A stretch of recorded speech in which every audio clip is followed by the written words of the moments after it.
Every day in most countries with a Westminster System of Parliament, whenever Parliament is in session, there's a period known as question time. During this time, any member of Parliament may ask questions of the government's ministers. As with Parliament, this podcast also has a question time, and it occurs once every month. Stay tuned for Questions and Answers Volume 10 on this episode of Everything Everywhere Daily.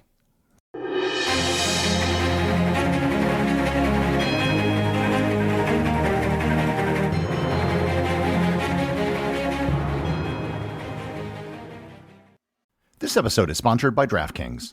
It's September, and that means the NFL is here. And DraftKings Sportsbook, an official sports betting partner of the NFL, is giving you a can't-miss offer for Week 1. This week, new customers can get $200 in bonus bets instantly when you bet just $5 on any NFL game. Also, all customers can take advantage of 2 new offers every single game day this September. Check the app to see what you can get. Download now and use code EVERYTHING to sign up. New customers can take home $200 in bonus bets instantly for just betting $5. That's code EVERYTHING only on DraftKings Sportsbook, an official sports betting partner of the NFL. The crown is yours.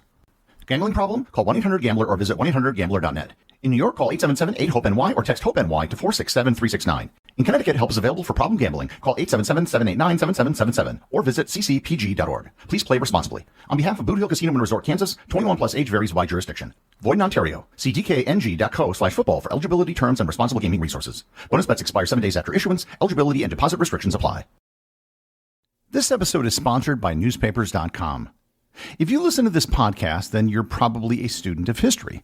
And if you love history, look no further than newspapers.com, your ultimate resource for exploring history. Newspapers.com is like a time machine. You can find out what happened on the day you were born or how significant moments in history were reported when they happened. You can see for yourself what newspapers at the time had to say about humans landing on the moon or the end of World War II. With over 800 million digitized pages from over 24,000 newspapers spanning 3 centuries, Newspapers.com provides an unparalleled gateway to the past, with newspapers from the United States, United Kingdom, Canada, Australia, and many other countries. For Everything Everywhere Daily listeners, Newspapers.com is extending a discount of 20% off a Publisher's Extra subscription. Just use the code EVERYTHINGEVERYWHERE at checkout. Uncover the extraordinary with Newspapers.com today, and use the code EVERYTHINGEVERYWHERE at checkout.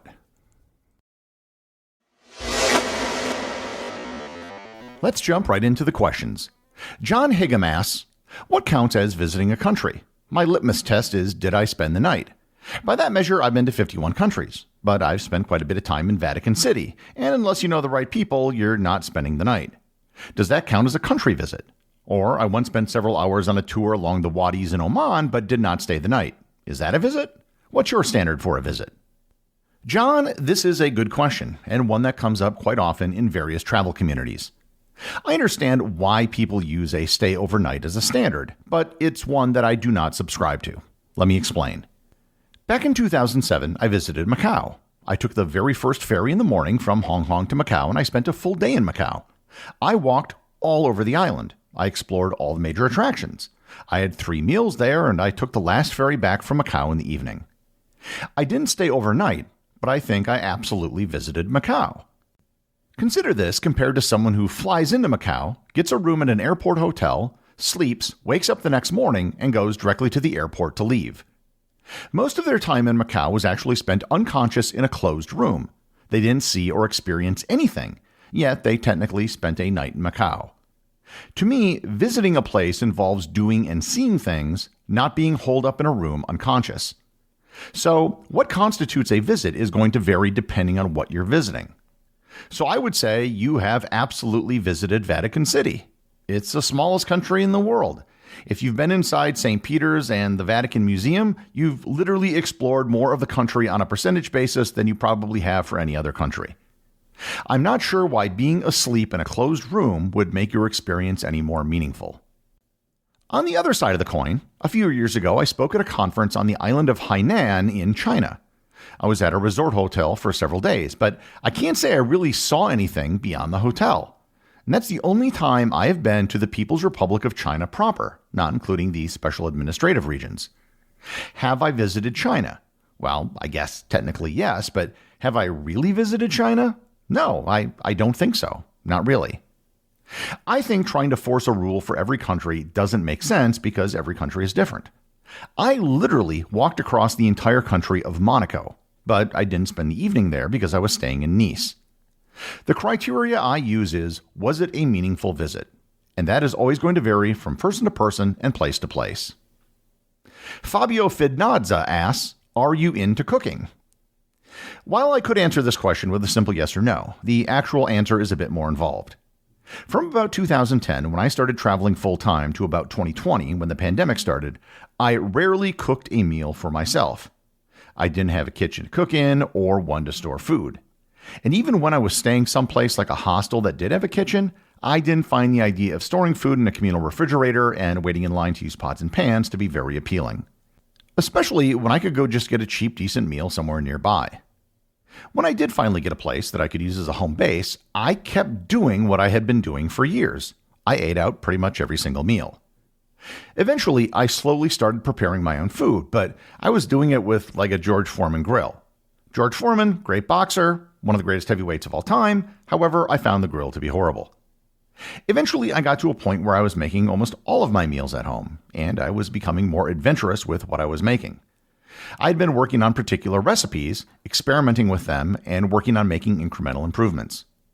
One of the things I've worked on perfecting is the recipe for Scotch eggs. Scotch eggs are pretty simple. The first time I made it, I just used the standard recipe. But with that starting point, I began making incremental improvements. I realized you couldn't just use any hard-boiled egg.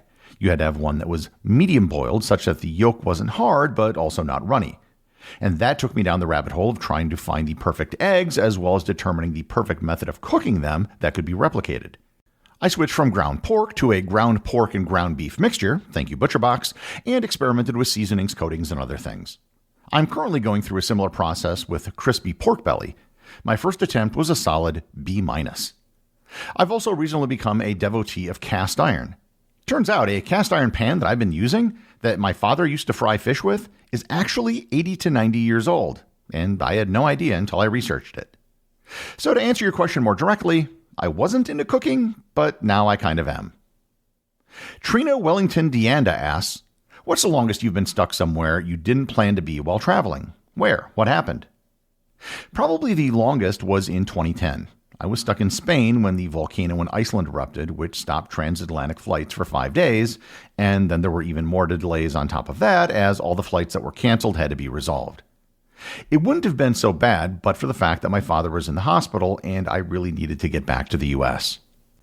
Other than that, when you're traveling full-time, you're never really stuck because you don't ever really need to be anywhere. I was once going to visit Tokelau, a small set of islands in the Pacific, but the boat going there was broken. I went to American Samoa and Tonga, came back to Samoa, and the boat was still broken, so I just left and never made it to Tokelau. Nick Cap asks, you may have answered this in some form or another. Visiting the 7 wonders of the world are on my bucket list, but besides the 7 wonders of the world, are there 7 little-known or overlooked wonders that should also be on the list? First, Nick, I assume you're talking about the new 7 wonders, not the 7 wonders of the ancient world, because there's only one of them still standing, the Great Pyramids. The short answer is yes. There are a whole bunch of places that are overlooked. A good place to start would be the list of UNESCO World Heritage Sites. There are currently over 1,100 natural and cultural sites in the world, and I've personally been to over 400 of them. I would say that 9 times out of 10, they're worth visiting. Not everything has to be an ancient ruin. There are some incredible sites that are part of the history of the Industrial Revolution, and you can find many of these in Europe, especially in England. And there are also incredible Roman ruins that are almost never mentioned. You can find fantastic sites in southern France, Jordan, Algeria, and Spain. There are also some amazing national parks that almost no one visits.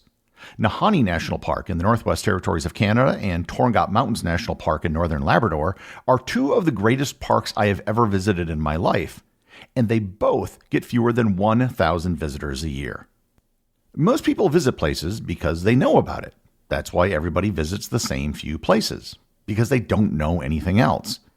If you just do a little bit of research, you will find a plethora of great, underappreciated places almost anywhere you visit. Evan Byrne asks, 2-parter. Number 1, how are you doing? Evan, I'm doing well. Number 2, when do you plan on touring the global clubhouses of the Completionist Club? Well, not anytime soon. The schedule of researching, writing, and recording a daily podcast doesn't leave much time for exploring the world anymore. For the last 3 years, the production of this podcast has been a solo endeavor. Every aspect of every episode has been done by me. I'm now in the starting stages of getting help, so maybe at some time in the future I might have the ability to travel again, but probably not anytime soon. Jimmy A.K. asks over on the Discord server, when you take a vacation and line up 5 or 6 episodes to play while you're away, do you still need to upload them each day on the day they're scheduled to play? Or do you get to upload them all at once and set them to their day somehow? I'm just wondering how automated your vacation really is. Stay safe in Puerto Rico. So long as they're already recorded, which my Encore episodes already are, it's actually easy to schedule everything in advance. Recording and scheduling is the easiest part of what I do. The hard part is the research and writing. If I had everything written and ready to go, I could easily record and queue up to weeks or months worth of shows. But I don't because I have to spend all that time writing and researching. Darren Brown asks, what are your thoughts on the future of AI and its practical application to our lives, especially through the context of historic technical innovation? There's obviously a potential for huge disruptions in certain fields. We're already seeing this with large language models that can produce well-written answers to questions. One of the best uses currently is in the area of customer support. If there is a set knowledge base of information, using AI is a quick and easy way to get answers from that knowledge base. However, there are still huge problems. People ask me all the time if I've used AI in the creation of this podcast. The truth is, I've tried, but the results have not been very good. There are very serious factual errors I found in almost every search I've done on ChatGPT. As of right now, it can create something that seems impressive, but has no idea if it's right or wrong. And it also doesn't care if it's right or wrong. I've had people suggest I could use an AI rendered voice of myself reading an AI generated script. And if I did that, it would be a horrible experience for everyone. So as of right now, large language models seem to work better on a limited data set, not a generalized one. And that's not a bad thing. One of the best applications I've seen for AI has to do with education. For centuries, it's been known that the best way to teach someone is via individual tutoring. The problem is that tutoring doesn't scale very well. One tutor can, at best, serve only a few students, and even then it's expensive. However, an AI tutor can provide custom teaching for every person. It can correct particular mistakes that a person makes to help them better understand. Khan Academy is actually doing this online right now. There's also potential in applications that involve analyzing large sets of data. This could be revolutionary for the diagnosis of diseases. It's hard to know exactly where AI will go because the term is so ambiguous. Everyone is excited about AI right now, but I don't think anything revolutionary has happened recently to justify the excitement. It's just that some tools like ChatGPT have been made available to the public. It's become a buzzword that people are now using to generate interest in their products and inflate their company's value. Many of the fears people have about AI, I think, are unfounded because computers don't have a will. They have no desire other than what they are programmed to do. Computers can do many remarkable things that mimic human intelligence, but ultimately they're not the same as a human brain. Underneath, at least given how computers currently are today, it's all still Boolean logic. So I'm not too worried about AI taking over the world. That's all I have for this month. If you have a question you would like to have me answer, just join the Facebook group or the Discord server. The links to both of which you can find in the show notes. The executive producer of Everything Everywhere Daily is Charles Daniel. The associate producers are Thor Thompson and Peter Bennett. I just want to thank everyone, including the show's producers, who support the show over on Patreon. If you'd like to support the show, just head over to patreon.com, which is currently the only place where you can get show merchandise. Also, if you want to talk to other listeners about the show, head over to our Facebook group or Discord server, both of which have links in the show notes.